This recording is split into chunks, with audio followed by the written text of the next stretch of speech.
physical pain is a manifestation, for the most part, of something more on a higher level, whether it be spiritual, mental, and emotional. So they would come to see you if they had back problems? On the lower plane, yes.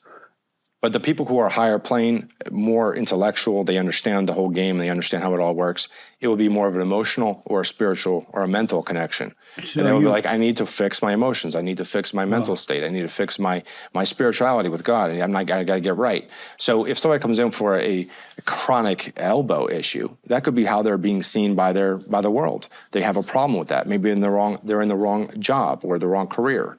Maybe they basically have a relationship that's not working out for them, but it's always eating away at them. And until you actually ask the body through neural conditioning or neural emotional work, then you don't get the information. Let's say that a man or woman goes into your office, and they're having marital emotional problems. Oh, very often. And what will you do to make them happy?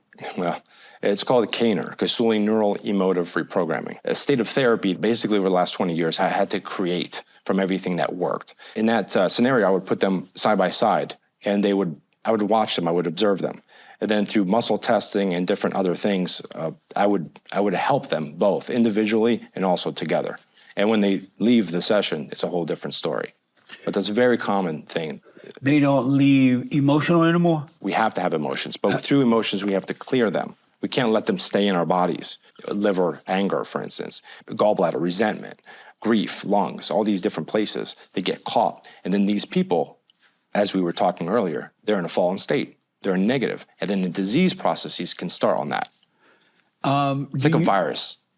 So do you have them meditate, or what do you do? I don't know exactly. We pray in every encounter. I pray over my patients all the time. Oh, you do? Yes. When they come in, you pray. When they come in, whether they believe or they don't believe, I'm praying.